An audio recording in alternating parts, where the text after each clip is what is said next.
Warzone is finally getting a proper anti-cheat after 2 years. About a week ago, by the time I upload this video, Activision announced the arrival of Ricochet, an anti-cheat made specifically for Warzone and Call of Duty Vanguard at a later date. While Warzone did have an anti-cheat prior to this update, it was so useless that you might as well not have it running in the game. But what makes this anti-cheat special is that it uses kernel level access, and what this means is that the anti-cheat has access to your entire computer and scans it as you play the game. Now I know what a lot of you are concerned about. Privacy.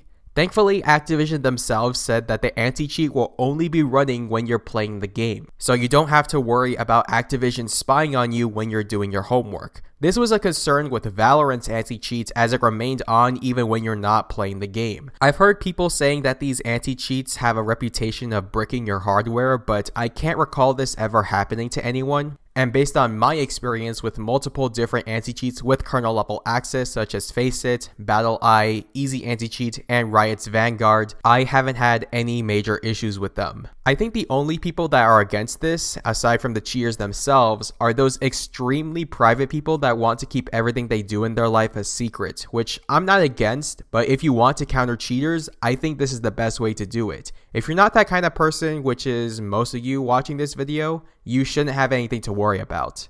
I only have one real concern with this anti-cheat, and that is that the anti-cheat will only target the PC platform. Don't get me wrong, as a PC gamer myself, I'm glad that this anti-cheat is going to be running on my computer, but does this mean that the consoles are now more vulnerable to cheats? And yes, you can cheat on console and you're an idiot if you believe you can't. I've had my fair share of them with the past 2 generations of consoles, so it's only a matter of time before we see them come to the newer ones. But the process to cheat on console is a lot more complicated compared to PC, which is why it might not be that big of an issue. As I was recording this video, I got word that the anti-cheat coding was leaked to hackers. I don't know how much of that is true, but even if it were true, you shouldn't automatically dismiss the system before it's given a chance. Give it some time, as only time will tell. And keep in mind, no anti-cheat is flawless, so cheaters will most likely still exist as with every game in existence. The issue is just not going to be nearly as bad as it is right now. Overall, this is a great update, but part of me wonders if the damage was already done.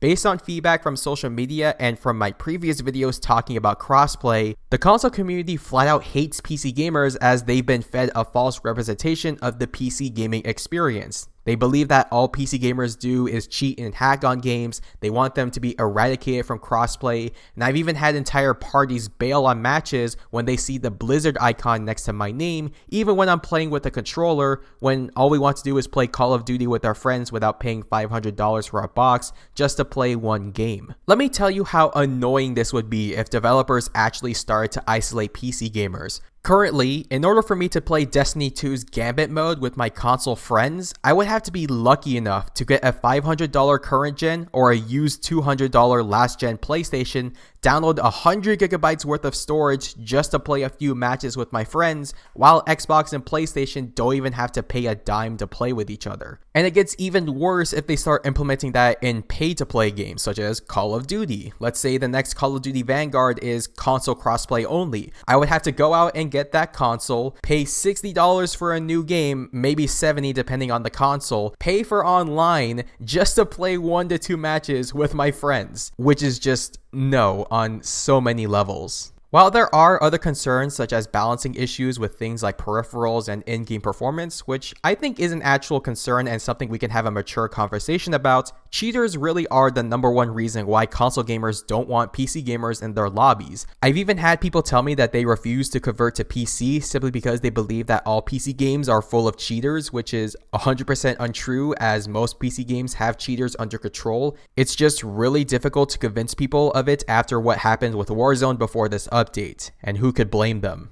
Even the people that understand that it's not the PC platform's fault and understand that COD games are really the only games that have this issue are still leaving because they feel like Activision doesn't care about Warzone and are moving to other games, which shows how much of an impact one game can have on an entire generation of gamers. So hopefully Activision finally woke up and is starting to take this issue seriously, especially now with games like Battlefield 2042 and Halo Infinite releasing within the next upcoming months. Anyways, those are my thoughts on this new anti-cheat. What are your guys' thoughts on it? Let me know down in the comments below. I hope you enjoyed the video. Leave a like, subscribe for more content, and I will talk to you all later.